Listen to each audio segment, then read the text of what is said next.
राम राम राम राम राम राम। हे नाथ, हे मेरे नाथ, मैं आपको भूलूं नहीं। राम। साधन जितने बताए जाते हैं उन सब साधनों में भक्ति सबसे श्रेष्ठ साधन है।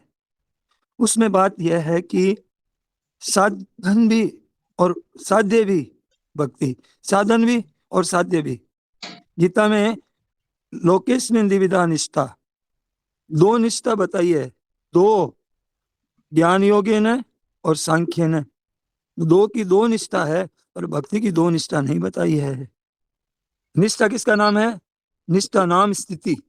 तो यह भक्तों की स्थिति क्या है? कि भक्तों की स्थिति क्या है? ये भगवान निष्ठ होते हैं, ये भक्त होते हैं ना, ये भगवान निष्ठ होते हैं। इनकी खुद की निष्ठा नहीं होती, खुद की निष्ठा नहीं होती। ये भक्त भगवान के ही परायण हो जाते हैं, भगवान के ही परायण हो जाते हैं। तो साध्य भी भगवान है और साधन भी भगवान है। साध्य भी भगवान है और साधन भी भगवान है। अलग नहीं है उनका कोई साधन भगवान से। तो परमात्मा के नाम का जप है, कीर्तन है, स्वाध्याय है, ये सभी साध्य है। साध्य भी, साधन भी और साध्य भी। तो परमात्मा तो भक्ति दो तरह की होती है। परमात्मा की भक्ति दो तरह की होती है। कौन कौन सी? एक साधन भक्ति होती है और एक साध्य भक्ति होती है। तो साधन भक्ति कौन सी है? कि श्रवण भक्ति है, श्रवण, कीर्तन, विष्णु स्मरण, ये तीन। क्या बताया? श्रवण, कीर्तन, विष्णु स्मरण, आद सेवनम, अर्चनम, वंदनम, फिर दास्यम, सख्यम, आत्मनिवेदनम। ये तीन तीन है, ध्यान रखिए। श्रवण, कीर्तन और विष्णु स्मरण।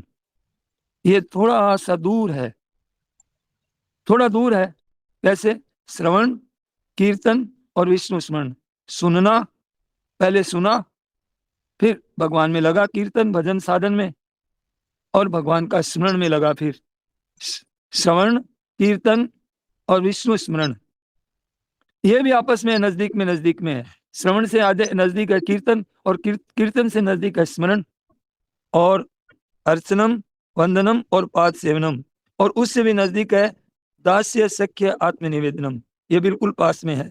ये क्रम है इनका। ये आपस में थोड़ी थोड़ी दूर में है, तीनों तीनों। पहले बताया ना, विष्णु, मतलब है कि तीन चीज पहले बताई, कीर्तन, विष्णु स्मरण और पाद सेवनम, भगवान। ये मतलब है कि तीन पहले बताई और तीन उससे नजदीक बताई, श्रवणम, कीर्तनम, स्मरणम। और फिर बताया तीन और थोड़ा नजदीक, पाद सेवनम, अर्चनम और वंदनम। और फिर दास्यम, सख्यम, आत्मनिवेदनम, ये और नजदीक हो गई। ये एक से एक नजदीक आते जाते हैं। ये बिल्कुल पास में है। कौन सी बिल्कुल पास में है? दास्यम, सख्यम, आत्मनिवेदनम। बाद में क्या होता है? बाद में होती है शरणागति, अपने आप को निवेदन ही कर दिया, आत्मनिवेदनम। तो तीन थोड़ी दूर है, तीन थोड़ी नजदीक है और तीन बहुत पास में है। तीन पास में कौन सी है? तीन पास में है, क्या है? तीन सबसे पास में है, दास्यम, सख्यम, आत्मनिवेदनम। तो अपने आप को भगवान के समर्पण कर दिया। तीनों में भी फर्क है, ध्यान दीजिए। एक दूसरे से तेज होते होते आत्मनिवेदनम, अपने आप को भगवान के समर्पण। एक सर्वधर्मान परित्यज्य माम एकम शरणम व्रज, सब पापों से मैं मुक्त कर दूंगा, ये मेरी प्रतिज्ञा है, तू चिंता मत कर। यहां तक नवदा भक्ति होती है, यहां तक नवदा भक्ति होती है। इस भक्ति के बाद क्या होता है? यहाँ तो नवदा भक्ति हुई, इसके बाद में भक्ति, उसको बोलते हैं पराभक्ति बोलते हैं। पराभक्ति है, पराभक्ति की प्राप्ति होती है। जो सिद्ध भक्ति है, जो सिद्ध भक्ति है, प्रेम की प्राप्ति है। यहाँ तक तो पाप से छूटना, यहाँ तक, यहाँ से नो न जो है, जो मतलब है कि पराभक्ति से पहले की जो भक्ति है, वहां तक क्या है कि पाप से छूटना और भगवान के शरण होना, ये दो बात होती है। पाप से छूटना और भगवान के शरण होना, और यह तो पहले ही हो गया। अब शरण होना भी पहले हो गया और पाप से छूटना भी पहले हो गया। पर अब क्या बाकी रहा? अब बाकी रहा भगवान का प्रेम प्राप्त होता है। उस प्रेम भाव में दो तरह की भक्ति मानी है। उस प्रेम भाव में दो तरह की भक्ति मानी है। एक भगवान से दो भाव रहता है, एक भगवान में दो भाव रहता है। उस प्रेम में क्या होता है वो बता रहे हैं। जैसे स्त्री अपने पति के समर्पित कर देती है पति को, तो मानो पिता कन्यादान कर देता है, तो पिता अपनी पुत्री समझता है कि वो मेरी पुत्री है। पर जब सामने उनका विवाह होना है तो विष्णु रूप वर को दे देता हूँ, ये संकल्प कर लेता है। तो विष्णु रूप वर को ये दे देता हूँ, वो अर्पित हो जाती है, वो पति की हो जाती है। उसमें विचित्रता ये होती है कि जब तक वह बाप की होती है तब तो उसका गोत्र दूजा होता है, और पति की होने पर उसके बाप का गोत्र नहीं रहता। पहले गोत्र दूजा होता है, अब वो अपना गोत्र, अब बाप का गोत्र नहीं रहता, अब पति का गोत्र ही गोत्र होता है। फिर वो वहीं की हो जाती है, पति की हो जाती है, और फिर वहां की नहीं रहती, पीहर की नहीं रहती, तो वहां की हो ही जाती है। शास्त्र विधि के अनुसार गोत्र अलग नहीं रहता। ऐसे गोत्र भी अपना नहीं, नाम भी अपना नहीं, रूप भी अपना नहीं, भगवान का ही हो जाता है। न नाम रहता है, न रूप रहता है, न कोई अलग से कोई चिन्ह अपना नहीं रहता, केवल भगवान का ही हो जाता है सर्वथा। उसी गोत्र में, उसी तत्व में लीन हो जाता है। ऐसी एक भक्ति है, ये आत्मनिवेदन की भक्ति है। पहले ये नवदा भक्ति में आती है। नवदा भक्ति से बड़ी चीज है प्रेम। आत्मनिवेदन के बाद जो भक्ति होती है वो भेद और अभेद दोनों से ही विलक्षण होती है। वो भेद और अभेद से दोनों विलक्षण होती है, दोनों ही होती है। जैसे पति पत्नी का भेद भी होता है और अभेद भी होता है। न्यारी न्यारी देखते हैं, न्यारी न्यारी देखते हैं, और पति पत्नी मिलकर ही एक गृहस्थ माना जाता है। अगर पत्नी न हो तो वो आधा भाग है, वो गृहस्थ आधा है, और पति के बिना भी आधा भाग है। तो पति पत्नी मिलकर के ही आधा आधा मिलने से ही पूरा हो गया, तो एक हो गया। इस वास्ते अभिन्नता हो गई। अब दो दिखते हैं पर है एक ही, दिखने में ही दो दिखते हैं परंतु है एक ही। दोनों एक एक के मन में से दोनों एक हैं, मन से दोनों एक है। इस तरह से परमात्मा में प्रेम होता है, वहां पर एक ही होता है, दो नहीं होता, वहां पे एक ही होता है। जैसे श्री जी हैं, वो भगवान से दो हो गए, भगवान ही दो रूप में हो गए। एक भगवान से ही आधा रूप श्री जी का बना और आधा रूप कृष्ण रूप का बना। एक दो आधा आधा तो दो रूप हो गए। साक्षात भगवान से होने से दोनों ही भगवत स्वरूप है। दोनों ही श्री राधा और श्री कृष्ण भगवान दोनों ही भगवत स्वरूप ही हैं, क्योंकि भगवान से ही एक होकर के दो हुए हैं। और क्यों हुए हैं? कि प्रेम प्रकट करने के लिए। प्रेम में ऐसी बात है कि श्री जी तो भगवान का चिंतन करती है। क्या करती है? श्री जी तो भगवान का चिंतन करती है। और कृष्ण भगवान क्या करते हैं? श्री जी का चिंतन करते हैं। तो चिंतन करते करते एक विलक्षणता होती है। क्या होती है? कि भगवान अपने को राधा रूप से ही देखने लग जाते हैं। भगवान अपने को राधा रूप से देखने लग जाते हैं, और श्री जी अपने आप को श्री कृष्ण रूप से देखने लग जाती है। मैं ही श्री कृष्ण हूँ, ऐसा रूप दिखने लग जाता है। तो एक ये प्रेम होता है, एक एक बदल जाते हैं, दोनों आपस में बदल जाते हैं। जैसे शास्त्र में आता है कि शंकर भगवान के हृदय में भगवान विष्णु है। जैसे शास्त्र में आता है कि शंकर भगवान के हृदय में भगवान विष्णु है, पर एक और विष्णु भगवान के हृदय में भगवान शंकर है। तो दोनों एक एक का चिंतन किया, तो एक एक का चिंतन के लिए किया तो विलक्षणता प्रकट हो गई। मानो सत्व रज और तम ये तीन गुण होते हैं ना, तो विष्णु सत्व गुण स्वरूप है। तो गुणों का असर किंचन मात्र भी नहीं, वैसे गुणों का असर नहीं है उनमें। ये असर नहीं है जो हम लोगों में है। वो गुण क्या है? कि वैसा गुण है जो मतलब दिव्य है। तमोगुण का भी जो विवेचन किया जाता है शंकर भगवान को लेकर के, तो वो तमोगुण वो नहीं है जो हम समझते हैं। तो किंचन मात्र भी सच्चिदानंद घन परमात्मा है। तो दोनों रूप का बदल गए, दोनों का रूप, भगवान का रूप जो है और विष्णु का रूप है, वो दोनों बदल गए। तो दोनों में अलग अलग रूप हो गए। उनका रूप याद करते करते वो शंकर भगवान विष्णु भगवान के रूप में आ गए, और विष्णु भगवान का रूप शंकर भगवान का रूप विष्णु भगवान में आ गया। तो ऐसे दो हुए, संसार में दो होकर के एक हो जाते हैं। तो ये क्या है? ये ज्ञान है। एक ज्ञान है, और एक होकर के दो बनते हैं, ये होती है भक्ति। एक हो जाते हैं तो ये ज्ञान है, और एक होकर के दो बनते हैं, एक होकर के जब दो बनते हैं तो ये भक्ति होती है। तो उसमें श्री जी भगवान दो हुए, तो उसमें दो होकर के एक एक का आकर्षण खिंचाव है, ये प्रेम है। एक का ही भगवान में आकर्षण होता है, यही प्रेम है। उस प्रेम में तो तल्लीन हो जाते हैं, इतने तल्लीन हो जाते हैं, तो ऐसा लगता है कि एक ही हो जाते हैं। श्री जी श्री कृष्ण रूप में देखने लगती है और कृष्ण भगवान श्री जी के रूप में देखने लगते हैं। उस चिंतन में दोपना नहीं रहता, एकदम प्रेम में एक हो जाते हैं। और जब कभी प्रेम की लहर आती है जोर से, तो वो लहर वाला प्रेम है, वो प्रेम प्रतिक्षण वर्तमान होता है। जब लहर आती है तो ज्ञान का स्वरूप में और इस लहर में अंतर है। ज्ञान में शांत सत, एक आनंद घन शांत, और भक्ति में एक उछाल मारने वाला होता है प्रेम, उसमें उछलता है प्रेम। श्री जी भगवान को देखकर प्रसन्न होती है, इतने प्रसन्न होते हैं, और श्री कृष्ण भगवान श्री जी को देख करके प्रसन्न होते हैं। तो वो एक ही दोनों ही आपस में प्रसन्न हो रहे हैं, एक में ही।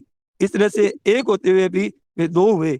इसी तरह से संपूर्ण संसार के जितने जीव है ना, मनुष्य हैं जितने भी, वो सब भगवान से ही प्रकट हुए हैं। सब जितने भी एक ही हैं। भगवान ने कहा मैं बहुत रूप से होऊं, ऐसा संकल्प हुआ तो एक हो गए। अब मनुष्यों में श्री जी में फर्क क्या हुआ? अब जब सभी हम श्री जी की तरह ही हैं, भगवान से ही प्रकट हुए हैं, तो हम श्री जी की तरह ही हैं सब। तो फिर हमारे में और श्री जी में क्या फर्क हुआ? तो मनुष्य तो क्या है कि दो होकर के, भगवान से दो होकर के, और संसार की तरफ, प्रकृति की तरफ, मन सष्टान इंद्रियाणि, प्रकृति की तरफ, इनकी तरफ अपनी ओर अपना मान लिया, अपना मान लिया, संसार शरीर को मान लिया। ऐसा मानने से यह विमुख हो गया। और श्री जी है ना, वहां पर जब भगवान ने अनेक रूप बनाए तो भगवान के पास में ही रहे, वो अलग नहीं हुए, विमुख नहीं हुए, तो भगवान के सन्मुख ही रहे। तो ये क्या है कि ये भी ज्ञान के द्वारा जड़ता का त्याग करके भगवान के सन्मुख हो जाता है, तो फिर एक हो जाते हैं। ज्ञान मार्ग में भी अभिन्न हो जाते हैं। अभिन्न भाव में क्या होता है? अभिन्न भाव में फिर वासुदेव है सर्वम। गीता में भगवान ने कहा है ये चार प्रकार के भक्त हैं, आर्तो, जिज्ञासु, अर्थार्थी और ज्ञानी। ये चार प्रकार के भक्त हैं। तो ज्ञानी क्या है? ज्ञानी वासुदेव है सर्वम, स महात्मा सुदुर्लभ है। सब वासुदेव है, सब कुछ भगवान ही है, ऐसा स्वीकार कर लेता है ज्ञानी।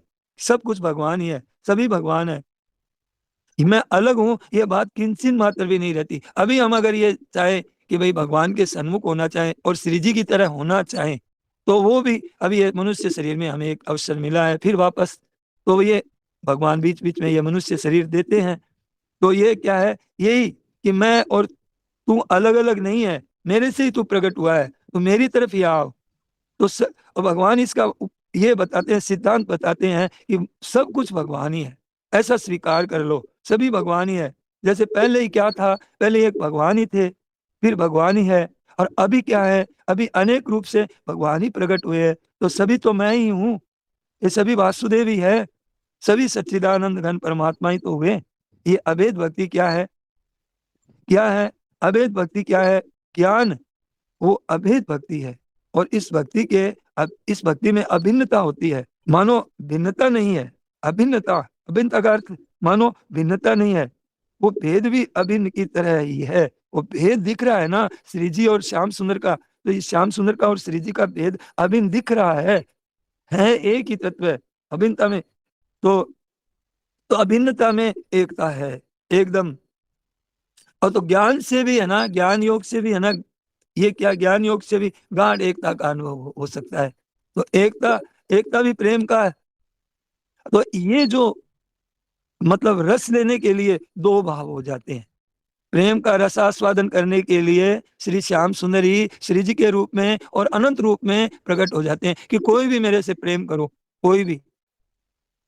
जैसे दो भाव तो स्त्री पुरुष का भी होता है, दो भाव तो स्त्री पुरुष का भी होता है, पर स्त्री पुरुष को वो चीज नहीं है। स्त्री पुरुष में, स्त्री पुरुष में आकर्षण आपस में शरीरों का होता है और अपने सुख लेने का होता है स्त्री पुरुष में। पर श्री जी में और श्याम सुंदर में वो चीज कभी नहीं है, कभी गंध ही नहीं है उनमें। क्योंकि वहां पे स्त्री पुरुषों को तो एक एक को सुख लेने की इच्छा रहती है, मैं सुख ले लूं, मैं सुख ले लूं, है उस सुख में लेने की है। वहां सुख की गंध भी नहीं है श्री जी में और श्याम सुंदर में। ना तो ऐसे ऐसी गंदी मतलब उनमें कोई वासना है, और न उनके मतलब अपने सुख की कोई गंध है। तो श्री जी को भगवान के सुख कैसे मिले, श्री जी ये चाहती है कि श्याम सुंदर को सुख कैसे मिले, और श्याम सुंदर ये चाहते हैं कि श्री जी को सुख कैसे मिले, उनका आदर कैसे हो। तो ऐसे ये लेने का भाव सर्वथा अत्यंत अभाव, अत्यंत अभाव, जहाँ कभी कल्पना भी नहीं कोई, तो हो जाता है। और हमारे क्या है, यहाँ स्त्री पुरुष का है कि अब मैं सुख ले लूं, मेरे को सुख मिल जाए, और वहां अपने सुख के लेने का बिल्कुल अभाव ही हो जाता है, देने ही देने का अभाव हो जाता है। तो श्री जी भगवान को सुख पहुंचाए और भगवान श्री जी को सुख पहुंचाए। वो कैसे, कि श्री जी की प्रसन्नता देखकर, कि ये श्री जी प्रसन्न है इस काम में, और श्री जी चाहते हैं कि श्याम सुंदर इस काम में प्रसन्न है, तो वो प्रसन्न हो जाते हैं। तो भगवान को प्रसन्न देखकर श्री जी प्रसन्न हो जाते हैं, और श्री जी को प्रसन्न देख करके भगवान प्रसन्न हो जाते हैं। तो ये है, ये भी भगवान ने रचना ही इसी तरह से की है सृष्टि की। तो इसका नाम है रास। रास इसका नाम है कि प्रसन्न कैसे हो। अब हमारा भाव ये हो जाए कि भगवान प्रसन्न कैसे हो, भगवान प्रसन्न कैसे हो, अपने सुख का त्याग करें और भगवान कैसे राजी हो। तो हम भी श्री जी हैं, तो यही है और कोई बात नहीं है। अपने लेने के लिए होती है कामना, अपने लेने के लिए होती है आसक्ति, अपने लेने के लिए होती है वासना, और एक रस वो है जो कभी कम नहीं होता है। लेने से वो क्या है कि प्रेम ही वासना के रूप में और प्रेम ही आसक्ति के रूप में होकर के अपना पतन कर देता है। और क्या होता है कि हम वो रस देने से, लेने से नहीं, देने से वो रस कभी कम नहीं होता। ये रास ही रस है। अपने लेने के लिए होने से क्या है कि अपने लेने से वो रास, वो रस है ना, कामना आसक्ति और वासना में परिणित हो जाता है। रस तो वो होता है जो कभी समाप्त नहीं होता, वो दिनम दिनम नवम नवम, वो नया नया होता है, बढ़ता ही रहता है, बढ़ता ही रहता है, बढ़ता ही रहता है। वो होता है रस, उसका नाम है रस, जो बढ़ता ही रहे, जो बढ़ता ही रहे। अभी तक श्री जी और श्याम सुंदर का प्रेम बढ़ता ही रहता है, बढ़ता ही रहता है, दिनम दिनम नवम नवम। और कामना क्या होती है, कामना बढ़ती रहती है, कामना बढ़ती रहती है फिर मिटती है, ऐसी होती है। वहां वहां वहां तो रस ही रस रहता है। और वहां कैसा रस रहता है, प्रतिक्षण वर्तमान रस ही रस रहता है। अपने इतना रस रहता है, इतना रस रहता है कि अपने को भूल ही जाते हैं कि मैं क्या हूं, मैं कौन हूं, अपने आप को इतना भूल जाते हैं कि, और ये अपने आप को भूलना है ना, अपने आप को भूलना है, ये माधुर्य, इसको माधुर्य कहते हैं। माधुर्य भक्ति, ये माधुर्य चीज है। जैसे भूल जाते हैं, जैसे विदुर जी के घर आए भगवान श्री कृष्ण, तो विदुर नहीं, घर थी विदुरानी, और कहा कि कौन, कि मैं कृष्ण। तो उन्होंने वस्त्र ही नहीं, भाई स्नान कर रहे थे तो भूल ही गए कृष्ण का नाम सुनते ही कि भगवान आए हैं, तो ऐसे ही चले गए। तन पर वस्त्र नहीं है, तो भगवान ने अपना पीताम्बर उन पे भूल गए वो तो भगवान ने उनके ऊपर पीताम्बर डाल दिया। और लेने के लिए क्या है कि भगवान को कहाँ बिठाए, तो घर में वो पीढ़ा था ना, तो उनको पता नहीं है कि किधर कैसे, तो उल्टा ही लगा दिया वो पीढ़ा। अब चार पाए तो थे उसके, और उसमें बीच में भगवान बैठ गए, तो पांच हो गए। अब खाना क्या खिलाएं, क्या देवें भगवान को, इधर उधर दौड़ती है। तो केले बड़े प्रेम से लाई, और गिरी गिरी सब देत गिराई, और छिलका देत हरी मुख माई, और भगवान को बड़े अच्छे लग रहे हैं। इतने माई विदुर घर आए, भगवान आए कि ये तू क्या कर रही है, खारे खोटे वचन सुनाए, कड़ाई से बात की उन्होंने। हाँ, तू कर क्या रही है, ऐसी मूर्ख, ऐसे करके उन्होंने उलाहना दी। तब केला लिए विदुर कर माई, गिरी देत गिरधर मुख माई। भगवान कहते हैं वो स्वाद नहीं आओ, वो स्वाद मेरे को नहीं आता है। तो अब क्या है कि अब क्या हुआ इसमें, इसमें भूल गई विदुरानी की मैं, एक चीज तो गिराने की होती है और एक चीज खाने की होती है। तो कौन सी चीज गिराने की होती है, कौन सी चीज खानी होगी, पता ही नहीं चला। और भगवान को भी पता नहीं चला कि मैं केले के छिलके खा रहा हूँ, ये पता ही नहीं रहा। तो ये पता ही नहीं रहता है। और एक एक को सुख देना कि श्याम सुंदर को सुख मिले, मेरे मेरे जो है इष्ट देव हैं, भगवान आए हैं, तो इनको सुख कैसे मिले। तो ऐसा भक्त भगवान को भोग लगाते हैं तो भाव का भोग लगाते हैं। भगवान भावग्राही जनार्दन है, वस्तुएं नहीं भगवान को पसंद है, उनको तो भाव पसंद है। कितनी वस्तुएं दो, भगवान अब एक एक को सुख देना है, एक एक को सुख देना है। भगवान भक्त भगवान को भोग लगाते हैं तो भाव का भोग लगाते हैं, वस्तुओं से नहीं। उनका तो भाव है अर्पण करने का। और भगवान जब भाव से लगाते हैं तो भगवान उनको ग्रहण करते हैं। भक्तों के प्रेम पूर्वक दिए गए उपहार को भगवान ग्रहण करते हैं। पत्रम पुष्पम फलम तोयम। तो ऐसे भगवान भक्त का आपस में आदान प्रदान होता है, तो उसका नाम है रास रस। इसमें कोई कामना वासना कुल है, उसमें कोई कामना वासना किंचन मात्र भी नहीं है। उनमें भगवान से कुछ लेना है तो केवल प्रेम के लिए, और अगाध प्रेम के लिए, केवल प्रेम के लिए, केवल सुख ही सुख देना, केवल सुख ही सुख देना, किसी अंश में सुख लेना नहीं। जैसे माँ बेटे का प्रेम होता है तो पुत्र का पालन करती है, माँ पालन पोषण करती है, पुत्र को चाहती है, उसके सुख में सुखी रहती है, सुख होता है तो वो बहुत प्रसन्न होती है। तो ये पूरा घटता नहीं है दृष्टांत माँ बेटे का। बचपन को सुख देना है, माँ कहती है पालन करना है, बालक समझता नहीं है, वो पालन करती है। कुछ उसके अंदर वासना भी रहती है कि बड़ा होगा तो मेरे को सुख देगा, मेरी सेवा करेगा, इसके बहू आएगी वो मेरी सेवा करेगी, मेरे काम में हाथ बंटाएगी। तो उसका ये कुछ भाव उस पुत्र के प्रति होता है, उस मोह होता है, आसक्ति होती है। तो वो भाव मतलब है कि श्री जी में और उनमें, भक्त में और भगवान में वो भाव नहीं रहता है। उनका कोई स्वार्थ नहीं रहता है भक्त का, ये कैसे सुखी हो, कैसे इनकी प्रसन्नता लेवे, एक दूसरे को सुख पहुंचाए। सुख पहुंचाने में एक रस होता है, उनको एक रस आता है कि कैसे सुख पहुंचाए। उस रस में क्या है कि रस पहुंचाते पहुंचाते दोनों एक हो जाते हैं, वो एक तत्व ही रह जाता है फिर। और जो अभी है ना, अभी हमारे भगवान के साथ में भेद नहीं है, हमारा और भगवान का अभी भी भेद नहीं है, किसी का भी भेद नहीं है। जैसे श्री जी प्रकट हुए हैं वैसे हम भी प्रकट हुए हैं। पर क्या होता है कि एक दूसरे को सुख पहुंचाते पहुंचाते भेद तत्व खत्म हो जाता है। और कभी लहर उठती है इतनी जोर से, तो लहर उठती है तो उस लहर में दो हो जाते हैं, कभी एक हो जाते हैं, कभी दो हो जाते हैं, होते हैं एक ही, दो होने पर भी एक होते हैं। तो ये प्रेम रूपी समुद्र में डूब जाते हैं, अगाध समुद्र में, इतना प्रेम रूपी समुद्र में जो हम लोग क्या वर्णन कर सकते हैं उस प्रेम का, उनके सुख का। और और जब वो बाहर आ जाते हैं तो दो की तरह दिखते हैं, जब समुद्र से बाहर आ जाते हैं। इस तरह का प्रेम होता है। तो भगवत भक्ति है तो ये शरणागति से सिद्ध होता ही है।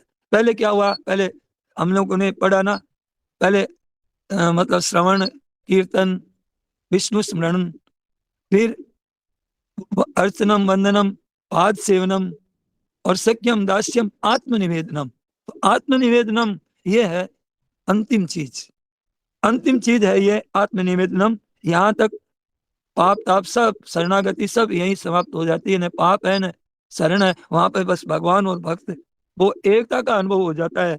और फिर वो एकता का अनुभव होने के बाद में, एक ही थे हम पहले, एकता का अनुभव होने के बाद में फिर भगवान दो रूप से प्रकट करते हैं। कोई बाल सखा बन जाते हैं, कोई भगवान के किसी रूप में भी, वस्त्र रूप में भी भगवान ही चिन्हमय होता है। वहां का सब चीजें चिन्हमय होती है, उनके अपने होते हैं। वो बंसी होती है, भगवान के वस्त्र होते हैं, भगवान के आभूषण होते हैं, आयुध होते हैं, सब भगवान के भक्ति होते हैं। वो अलग नहीं होते हैं। तो वो इस तरह से बन जाते हैं। तो ज्ञान में क्या होता है कि ज्ञान में ये बात नहीं होती है। ज्ञान में क्या होता है कि उसमें अपने एक अखंड रूप से एक नित्य निरंतर एक स्थिति है आनंद की, वो एक रूप ही रहती है। तो के भक्ति में क्या होता है कि आनंद बढ़ता है और उसमें ठहरा हुआ रहता है। और एक एक को देख करके आनंद बढ़ता है, रहता है कि ये वर्तमान आनंद, इसको बोलते हैं वर्तमान आनंद, इसको बोलते हैं प्रतिक्षण वर्तमान आनंद। कैसा आनंद होता है कि श्याम सुंदर और श्री जी की आपस में अभी तक जान पहचान भी नहीं हुई है।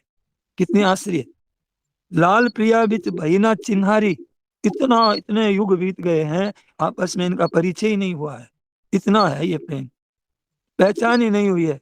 अनंत वर्षों से साथ रहते हैं, अनंत वर्षों से साथ रहने पर भी आपस में पहचान नहीं हुई और एक दूसरे को देखते ही रहते हैं।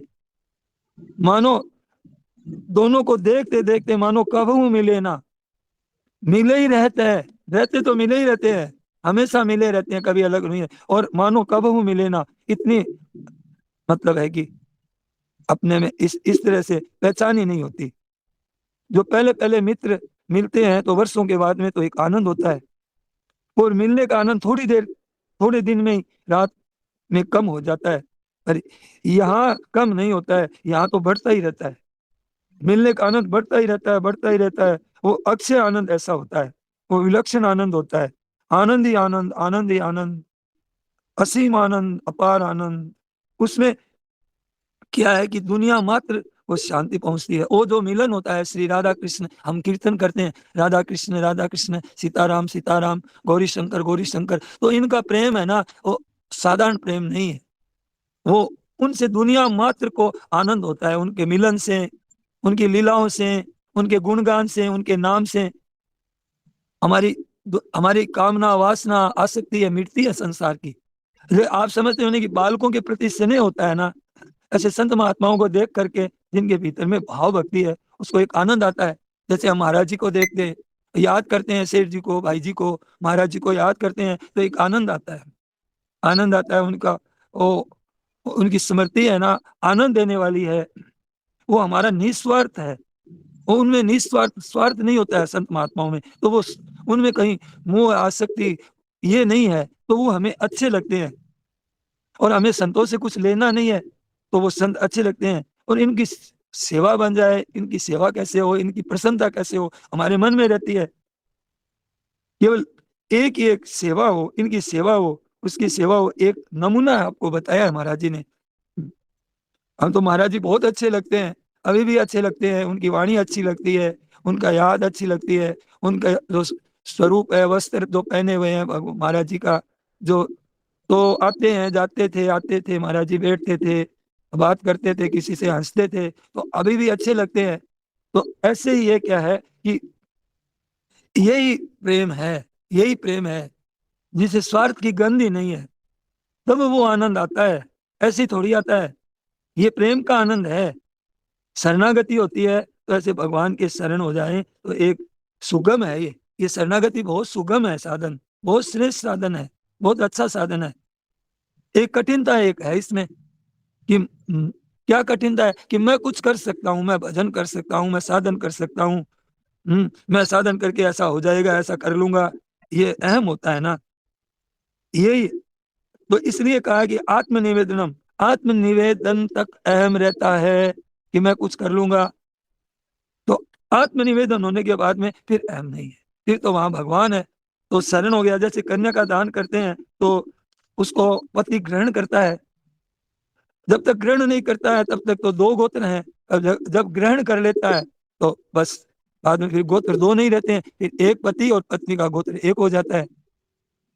अब चाहे वो अलग रहे चाहे साथ में रहे, तो गोत्र तो एक ही रहेगा, पति और पत्नी का। इस तरह से भगवान के साथ जीव की एकता हो जाती है, तो उस विलक्षणता के आनंद में बहुत विचित्रता होती है, बहुत विचित्रता।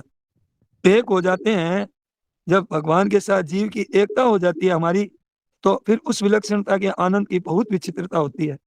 फिर भगवान के साथ एकता होकर के फिर एक विचित्रता एक और होती है। फिर जैसे पियर को छोड़ दिया, ऐसे संसार को छोड़ दिया तो भगवान के साथ एक हो गया।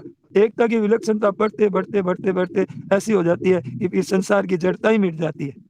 फिर याद ही नहीं रहती है बूढ़ी दादी को कि मैं भी कहीं दूसरे घर से आई हूं। फिर वो चिन्मयता हो जाती है, चिन्मयता हो जाती है। जैसे मीराबाई का शरीर है, वो शरीर भी नहीं रहा। प्रमाण के लिए एक मुख में भगवान के चुनरी रह गई कि कहाँ गई श्री जी, तो भगवान कहते हैं कि मेरे में ही समा गई। थोड़ा सा ओढ़ने का कपड़ा रह गया तो भगवान में ही मिल गई। तो क्या मिल गई कि वो शरीर क्या है, जड़ता क्या चिन्मयता हो गया, वो प्रकट हो गई कि मैं, मेरे ही से ही प्रकट हुई है अनेक रूप, तो मैं तो चिन्मय है सबके स्वरूप, वो चिन्मयता प्रकट हो गई। ज्ञान के बोध पर शरीर अलग रहता है, पर भक्ति के संसार मात्र चिन्मय हो जाता है। एक विलक्षण बात है, एक सच्चिदानंद घन परमात्मा एक ही हो जाते हैं। तो ये वृक्ष है, ये मकान है, ये दीवार है, ये सब सब वहाँ जो भगवान का, जो परम भगवान का स्थान है, ये अभी भी, ये भी सब चिन्मय है, केवल भगवान का स्वरूप है ये सब अभी भी। हमारे सामने वृक्ष है, पशु है, पक्षी है, राजा है, भिखारी है, कुछ है पापी है, संत है, सब एक भगवत स्वरूप ही है भगवान। तो उनके कोई अलग भेद नहीं दिखता है भक्तों को, भगवान है। तो ये शरणागति ये है ना, ये बहुत सुगम है। ये कठिन क्या पड़ती है कि मैं कुछ कर सकता हूँ, इतना साधन कर लूंगा, इतना भजन कर लूंगा। तो जब तक करने का भाव है, अहंकार है, ये अहंकार हमें उस तत्व में मीराबाई की तरह हमें एक नहीं होने देता। मीराबाई से जैसे मीराबाई एक हो गई, वैसे हमें ये अहंकार भगवान में एक नहीं होने देता है। मीराबाई में सर्वथा अहंकार मिट गया और भगवान के, तो इसका अर्थ ये नहीं है कि अब करने के भाव को छोड़ दो, कि अब साधन भजन नहीं करेंगे, अब चिंतन भगवान का स्मरण नहीं करेंगे। ये करते करते क्या होता है कि फिर होना होता होता होता होता फिर रात में दिन में होने लगता है स्वतः ही। रात दिन भजन होता है। फिर नींद में भी, जब नींद से उठते हैं ना, तो कोई भगवान का स्मरण करते हुए उठते हैं, राम राम राम राम भाव प्रकट होते रहते हैं भीतर में, कि भगवान की कोई चीज, किसी लीला का चिंतन, किसी, तो ये ऐसा लगता है कि मैं नींद में भी मेरे नाम जप हो रहा था, मानो नींद में भी छूटता नहीं है। कहने का मतलब ये है कि नींद में छूट नहीं जाता है। और नींद आते ही तो याद स्मृति नहीं, हमें ध्यान नहीं पड़ता है, पर जागने पर फिर पकड़ लेता है, पर स्वतः ही पकड़ लेता है, याद करना नहीं पड़ता है, तो ये पड़ता ही रहता है, तो स्वतः ही होता है। मतलब इसको कहते हैं कि करते करते होने में बदल जाता है। इसको कहते हैं, हम जब अपना सत्संग भजन करते हैं तो ये करते करते होने में बदल जाता है। जैसे अभ्यास करते हैं तो होने में बदलने लगता है। जैसे हम श्वास लेते हैं तो श्वास आप से आप होते हैं, ऐसे भजन उसके, जैसे श्वास अपने आप होते हैं, ऐसे भजन अपने आप होता है, वो छूटता ही नहीं। कितने भी कैसी भी परिस्थिति हो, भजन नहीं छूटता। सामने अगर मृत्यु भी आ जाए या कुछ भी हो जाए तो नाम स्मरण नहीं छूटता है उसका। चिंतन स्वाभाविक होने लगता है। एक ऐसा क्या होता है कि जीवन में एक स्वभाव ही बन जाता है चिंतन का। जैसे हम लोग अब जैसे अच्छे लगते हैं कि हमें रामचरितमानस का पाठ हुआ, हो रहा है, तो एक मन में एक अच्छा लगता है। हर एक को अच्छा नहीं लगता है। तो हम लोगों को सत्संग से बातें मिल गई, सत्संग से स्वतः एक लाभ होने लग रहा है, तो ये होते होते क्या हो जाएगा कि पर हम कुछ कर लेंगे हमारे बल बल से, ये कभी नहीं होगा। तो हमारे क्या होता है कि एक स्वभाव बन जाता है। तो होने होना में होना होने लग गया। अब होकर के फिर एक हो गए, फिर बिल्कुल एक हो गए। फिर मैं मतलब नहीं रहता, अहम है ना जो हमारे होना है, मैं बदलता है, फिर है, मैं नहीं रहता, फिर मैं हूं ये नहीं रहता है, फिर है, एक परमात्मा तत्व ही रहता है। उसमें जैसे अपने व्यवहार में मनुष्य है, पशु है, पक्षी है, मकान है, स्थावर है, जंगम है, जड़ है, चेतन है, ये है। ये क्या है कि ये जड़ अलग अलग है होते हुए भी सब, मकान अलग है, मनुष्य अलग दिखता है, दीवार अलग दिखती है, पशु अलग दिखता है, पक्षी अलग दिखता है, पर इसमें सब में है लगाना। तो ऐसे वो है रूपी सत्य है इसमें, फिर वो है रूपी हो जाता है। फिर ज्ञान में भी है रह जाता है और भक्ति में भी है रह जाता है। तो ज्ञान में भी शांत है और भक्ति में विलक्षण वर्तमान है तो दोनों में बराबर रहता है। और भक्ति में बड़ी विलक्षण विचित्रता रहती है, उसमें परिवर्तन होते ही रहते हैं। उसमें मतलब कैसा परिवर्तन होता है, बड़ा विलक्षण परिवर्तन होता है। और उसमें एक रस विलक्षण रहता है, बड़ा विलक्षण रस रहता है। वहां भेद नहीं रहता है, वहां भेद नहीं दिखता है, पता ही नहीं लगता है। और रहते हैं ऐसी बात नहीं है कि पता नहीं लगता है तो हमारा अस्तित्व नहीं रहता है, ऐसी बात नहीं है। इस वास्ते गीता के भक्ति में विशेष बात कही है। भक्ति में एक है और ज्ञान में क्या है, शरीर शरीर ही है, ये दो भेद है। और ये क्या, सत्व रज और तम, ये तीन तीन है ना गुण, ये प्रकृति में है। वो भगवान कहते हैं कि सत्व रज और तम ये मतलब मेरे से ही होते हैं। और ज्ञान में कहते हैं कि ये प्रकृति में है, दो है वहां, सत असत दो है ज्ञान में। यहाँ सत और असत भगवान ने कहा कि मेरा ही स्वरूप है। वहां चिन्मय तत्व है, ये भी गुण भी, महागुण भी वहां चिन्मय है। तो वो चीज होती है शरणागत होने में है। तो एक अभी अपना एक अभिमान रहता है, एक व्यक्तित्व रहता है, ये जब तक रहता है तब तक इसमें कठिनता है, भेद रहता है। फिर मैं करता हूं नहीं, मैं करता हूं नहीं, फिर करना क्या होता है, होने में बदल जाता है। भजन हो रहा है, चिंतन हो रहा है, स्वतः एकदम उसी में रहते हैं, आपसे आप चिंतन हो रहा है। जैसे हमारे श्वास चलते हैं तो आपसे आप हो रहा है, नाड़ियां चलती है, खून ऊपर से नीचे चल रहा है, बह रहा है, एक अभेद भाव मिट जाता है। ज्ञान मार्ग में एक शांत आनंद है, भक्ति मार्ग में एक प्रतिक्षण वर्तमान आनंद है।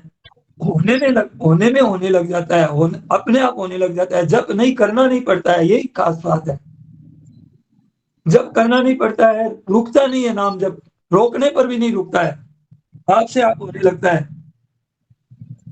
चिंतन करना नहीं पड़ता है, आपसे आप मीठा लगता है, आपसे आप याद आती है, आपसे आप स्मृति आती है, इतनी प्रसन्नता रहती है, उतनी उस मस्ती रहती है उसमें। माँ को क्या, बच्चे को माँ को याद करना पड़ता है, बच्चा माँ को याद करना पड़ता है, माँ की याद रहती नहीं है कि स्वतः ही रहती है। कोई उद्योग करता है क्या याद करने के लिए, कोई जोर आता है क्या बच्चे को माँ को याद करने के लिए, एक याद आती है। पर ये क्या है कि भगवान में एक विलक्षणता ये है कि याद करते करते वो अपने आप को खो करके फिर उसी में रम जाता है, भगवान में ही रम जाता है। तो ये प्रेम के आनंद होता है। तो ये शरणागति है, ये सर्वोपरि मानी है। और अंत में समापन शरणागति में ही किया है। शरणागत होने पर शरण्य और शरणागति, शरणागत और शरण्य दो नहीं रहते फिर, ये असली अभिन्न भक्ति है। तो ये साध्य भक्ति है, मत भक्ति लगते परम, ये परा भक्ति होती है, ये भाव स्वरूपा ही है।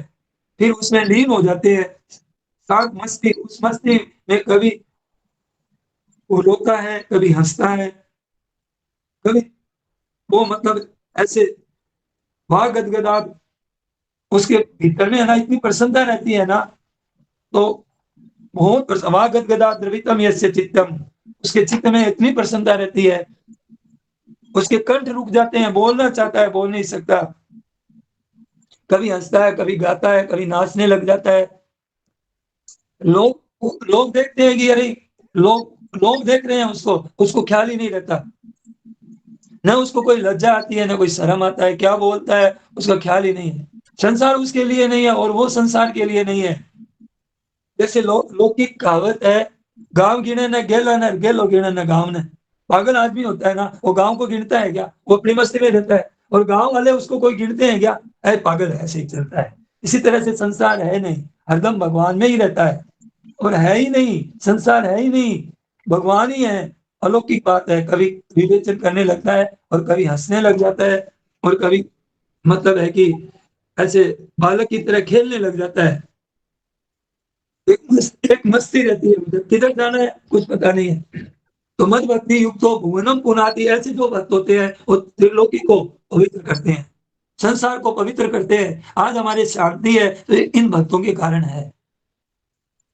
हम उनको उनकी बातें सुन करके, उन भक्तों की बातें सुन करके, उनकी बातें पढ़ करके, जैसे हम स्वामी जी महाराज के ऐसे ही भक्त हैं जो अभी विवेचन कर रहे हैं महाराज जी भक्तों का, तो आज हम उनकी बातें सुन करके कितना प्रसन्नता होती है।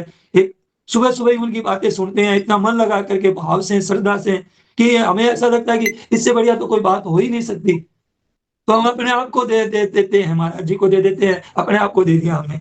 तो हमें बड़ा एक अच्छा अच्छा लगता है। भुवनम पुनाति, पवित्र करता है हमको सबको। सुन करके, बातें सुन करके सब लोग पवित्र हो जाते हैं उनकी बातें सुन करके। ऐसे अभिनव भक्ति होती है। तो भक्ति शरण होने से होती है। तो शरण होने के बताया कि, तो शरण होने की चार बात बताई, मन मना भव मत भक्तो मध्यादि माम नमस्कुरु मामे वैश्यसी सत्यम ते प्रतिदाने प्रियोसी में। तो कहने का मतलब है भगवान के मन लगाना, पहले भगवान के मन लगाना, नमस्कार कर रहे हैं, फिर भगवान का पूजन करते हैं सब तरह से, सोना उठना बैठना सब भगवान के लिए। यद करोसि यदस्नासि यजुहोसि ददासि यत् ये तब अस्य कौनते तत्पुरुष मदर्पणम। फिर भगवान के भजन आप अपने आप को अर्पण कर देते हैं। तो ये सब काम भगवान के लिए, भगवान में मन लगाना, भगवान के लिए काम करना, और भगवान का ही काम करते हुए भगवान में ही प्रेम हो जाता है। बस फिर मद भक्त है, मन मना बहु मद भक्तो मध्यादि माम नमस्कुरु। तो माम नमस्कुरु, मन मना, ये क्रम है, ये क्रम है। मन मना बहु मद भक्तो, मद भक्त है, मन मना बहु मद भक्तो मध्यादि माम नमस्कुरु। तो माम नमस्कुरु और मन मना, ये क्रम है। इस तरह से वो भगवान में तल्लीन हो जाता है। वाह गदगदा द्रवितम यस्य चित्तम, एकदम से नारायण नारायण नारायण। सबको प्रणाम। नारायण नारायण। गोविंद गोपाल की जय।